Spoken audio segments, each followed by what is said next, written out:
नमस्कार, आप देख रहे हैं संसद समाचार। आपके साथ मैं हूं पराक्रम सिंह शेखावत। बताएंगे आपको संसद के दोनों सदनों यानी कि लोकसभा और राज्यसभा की आज की कार्यवाही से जुड़ी हुई खास जानकारी। शुरुआत करते हैं लोकसभा के साथ। लोकसभा में बुधवार को विभिन्न मुद्दों पर विपक्षी दलों के सदस्यों के हंगामे के कारण सदन की कार्यवाही 2 बार के स्थगन के बाद दिन भर के लिए स्थगित कर दी गई। वहीं सदन में हंगामे के बीच ही खान एवं खनिजों से संबंधित एक विधेयक को पारित कर दिया और FCRA विधेयक को विस्तृत समीक्षा के लिए संसद की संयुक्त समिति को भेजने की मंजूरी दी गई। अयोध्या के राम मंदिर में कथित चढ़ावा चोरी के मुद्दे पर चर्चा और दिल्ली में प्रदर्शनकारी छात्रों पर पुलिस कार्रवाई को लेकर गृह मंत्री अमित शाह के बयान की मांग को लेकर कांग्रेस और समाजवादी पार्टी के विपक्षी दलों के सदस्यों के हंगामे के कारण कार्यवाही सुबह 11 बजे शुरू होने के कुछ मिनट के भीतर ही दोपहर 2 बजे तक के लिए स्थगित कर दी गई। इससे पहले लोकसभा अध्यक्ष ओम बिरला ने हंगामा कर रहे विपक्षी सदस्यों के सदन की कार्यवाही और प्रश्नकाल चलाने में सहयोग का आग्रह करते हुए कहा गया कि नीतियों और विचारों में मतभेद हो सकते हैं, लेकिन देश सदन चलते हुए देखना चाहते हैं। लोकसभा अध्यक्ष ओम बिरला ने बुधवार को अंतर्राष्ट्रीय युवा दिवस होने का उल्लेख करते हुए कहा कि देश का युवा भी चाहता है कि उनके विषयों पर चर्चा हो और छात्रों के मुद्दों पर चर्चा हो। लोकसभा अध्यक्ष ने कहा कि सरकार ने छात्रों के मुद्दे पर चर्चा के लिए सहमति दे दी है। गृह मंत्री भी अपना वक्तव्य देने को तैयार हैं। लोकसभा अध्यक्ष ओम बिरला ने आसन के समीप हंगामा कर रहे सदस्यों से कहा, देश की भावनाओं को समझना चाहिए। देश चाहता है संसद चले। 2 बजे बैठक पुनः शुरू हुई तो केंद्रीय गृह राज्य मंत्री नित्यानंद राय ने विदेशी अंशदान विनियमन संशोधन FCRA विधेयक 2026 को संसद की संयुक्त समिति के पास भेजने का प्रस्ताव रखा। कांग्रेस, समाजवादी पार्टी और द्रमुक ने विधेयक को अल्पसंख्यकों के खिलाफ करार देते हुए इसे वापस लेने की मांग की। सरकार ने विपक्ष के आरोपों को खारिज करते हुए कहा कि इस विधेयक में एक भी प्रावधान अल्पसंख्यकों के खिलाफ नहीं है तथा यह सिर्फ देश की सुरक्षा से जुड़ा हुआ है। विधेयक का विरोध करते हुए कांग्रेस सांसद केसी वेणुगोपाल ने आरोप लगाया कि यह विधेयक गैर सरकारी संगठनों और अल्पसंख्यक संस्थानों को निशाना बनाने के लिए लाया गया है। सपा अध्यक्ष अखिलेश यादव ने FCRA विधेयक को अल्पसंख्यकों के खिलाफ बताया और कहा कि यह सरकार आज तक ऐसा कौन सा विधेयक लाई है जो अल्पसंख्यकों के खिलाफ नहीं हो। द्रमुक नेता TR बालू ने भी विधेयक को वापस लेने की मांग की। अल्पसंख्यक और संसदीय कार्य मंत्री किरेन रिजिजू ने विपक्ष के आरोपों को खारिज करते हुए कहा कि इस विधेयक में ऐसा एक भी प्रावधान नहीं है जो अल्पसंख्यकों या किसी भी समुदाय के खिलाफ हो। रिजिजू ने कहा था, कांग्रेस और कई विपक्षी दलों ने खुद मांग की थी कि विधेयक को संयुक्त समिति को भेजा जाए और जब अब इसे भेजा जा रहा है तो इस पर आपत्ति क्यों है। इसके बाद सदन ने विपक्षी सदस्यों के हंगामे के बीच विधेयक को संयुक्त समिति को भेजने के प्रस्ताव को ध्वनिमत से मंजूरी दे दी। नियम के अनुसार इस संयुक्त समिति में 31 सदस्य होंगे, जिनमें लोकसभा से 21 और राज्यसभा से 10 सदस्य शामिल होंगे। प्रस्ताव में यह कहा गया है कि समिति वर्ष 2026 के शीतकालीन सत्र से पहले सप्ताह के आखिरी दिन तक लोकसभा को रिपोर्ट सौंपेगी। हंगामे के बीच पीठासीन सभापति जगदम्बिका पाल ने दोपहर 2:27 पर सदन की बैठक 3 बजे तक के लिए स्थगित कर दी। 3 बजे बैठक पुनः शुरू हुई तो केंद्रीय कोयला एवं खान मंत्री जी किशन रेड्डी ने विपक्षी सदस्यों एवं खनिज विकास एवं विनियमन संशोधन विधेयक 2026 को सदन में चर्चा और पारित कराने के लिए पेश किया। RSP के NK प्रेमचंद्रन ने खान एवं खनिज विकास विनियमन संशोधन विधेयक 2026 का विरोध करते हुए कहा कि यह संविधान और संघीय ढांचे के खिलाफ है। हालांकि सदन ने हंगामे के बीच ही बिना चर्चा के विधेयक को ध्वनिमत से पारित कर दिया। पीठासीन सभापति जगदम्बिका पाल ने नारेबाजी कर रहे विपक्षी सांसदों से कहा कि अगर वो वाकई में इस विधेयक का विरोध करना चाहते हैं तो उन्हें अपनी सीट पर जाकर इस पर बोलना चाहिए था। वहीं संसदीय कार्य मंत्री किरेन रिजिजू ने कहा कि कुछ विपक्षी सदस्यों के प्रदर्शन के तरीके की ओर इशारा करते हुए आसन से उन्होंने मांग की कि विपक्ष के वरिष्ठ साथियों को अनुशासन के साथ प्रदर्शन के लिए समझाया जाना चाहिए। केंद्रीय मंत्री किरेन रिजिजू ने कहा कि गृह मंत्री अमित शाह के आज के एक पत्र लिखकर लोकसभा अध्यक्ष से फिर से अनुरोध किया है कि नीट परीक्षा को लेकर छात्रों का जो आंदोलन हुआ उस पर तत्काल चर्चा शुरू करने के लिए सरकार तैयार है, बशर्ते विपक्ष के सदस्य शांति से बैठें। पीठासीन सभापति जगदम्बिका पाल ने कहा, सरकार इसके लिए तैयार है कि इस चर्चा को तत्काल प्रारंभ किया जाए। सरकार चर्चा के लिए तैयार है।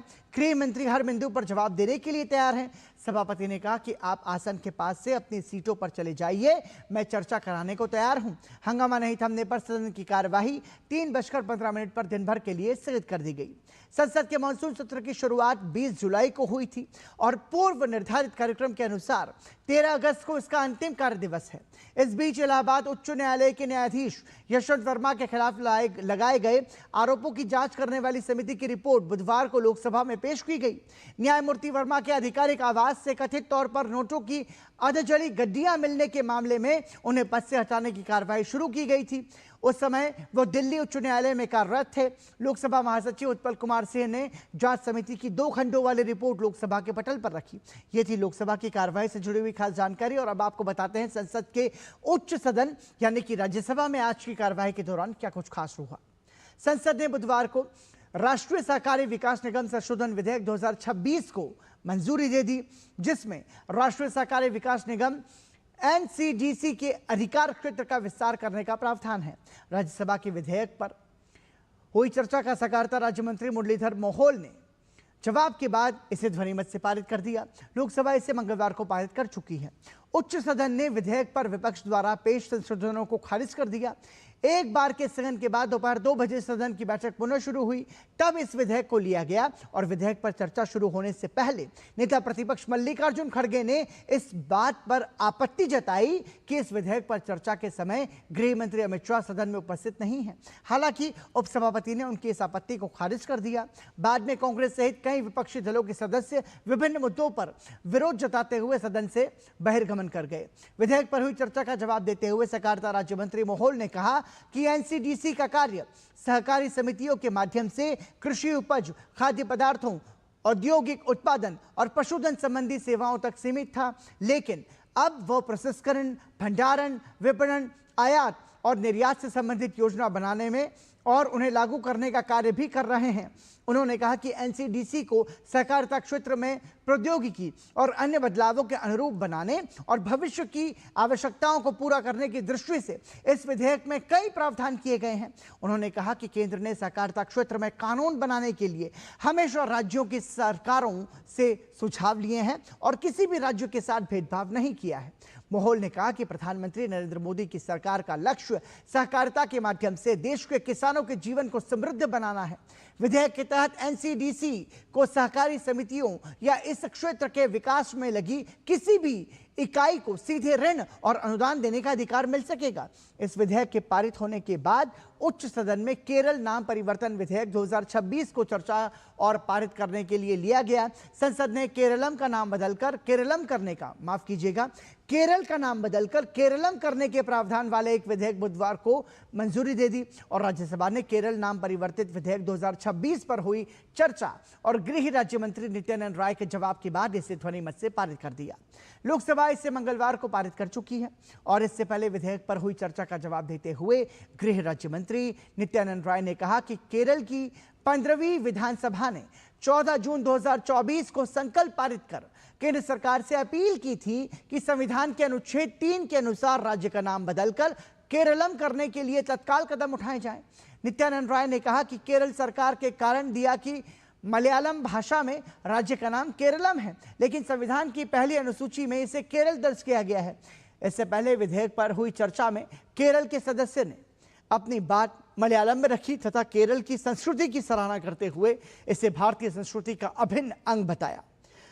कई सदस्यों ने ध्यान दिलाया कि यह कदम राज्य के लोगों की इच्छा के अनुरूप उठाया जा रहा है। चर्चा में भाग लेते हुए विपक्ष के कुछ सदस्यों ने विधेयक पर चर्चा के दौरान केंद्रीय गृह मंत्री अमित शाह की सदन में अनुपस्थिति को लेकर प्रश्न उठाया। सदन के नेता जेपी नड्डा ने सरकार की ओर से स्पष्ट किया कि संविधान के अनुरूप गृह राज्य मंत्री इस विधेयक को सदन में चर्चा के लिए पेश कर सकते हैं और जवाब दे सकते हैं। चर्चा में भाजपा के तरुण चुग, सुधांशु त्रिवेदी, लहर सिंह सरोया, कांग्रेस की जेबी माथेर, हिशिम, मनोनीत सदस्य सी सदानंद मास्टर, तृणमूल कांग्रेस के जेरेक ओब्रायन, द्रमुक के तिरुचु शिवा, बीजेपी के सुभाषिष खुंटिया, वाईएसआर कांग्रेस पार्टी के गोल्ला बाबूराव, अनाद्रमुक सदस्य डॉक्टर एम थम्बीदुरई, शिवसेना की ज्योति नागराज वाघमारे, राकंपा के राजेंद्र हीरालाल जैन, आम आदमी पार्टी के संजय सिंह, आरएलएम के उपेंद्र कुशवाहा, बीआरएस के रविंद्र बद्दीराजू, माकपा के डॉक्टर वी शिवदासन और ए रहीम तेदेपा के विजय चिंता कायला, केसीएम सदस्य जोस के मणि, भाकपा सदस्य संतोष कुमार, PIUML के हारिस बीरन, UPPL के रावंगवरा नारजारी और GMK के सदस्य LK सुधीश ने भी भाग लिया। इस विधेयक के पारित होने के बाद सदन की बैठक कल गुरुवार सुबह 11 बजे तक के लिए स्थगित कर दी गई। उच्च सदन में दोनों विधेयकों को पेश करने से पहले भारतीय जनता पार्टी की सांसद सुष्मिता देव ने कहा कि उन्होंने किसी राज्य की वेशभूषा पर कोई टिप्पणी नहीं की और राज्यसभा से ऐसा कोई संदेश नहीं जाना चाहिए जिससे भारत को सांस्कृतिक या धार्मिक आधार पर बांटने की भावना पैदा हो।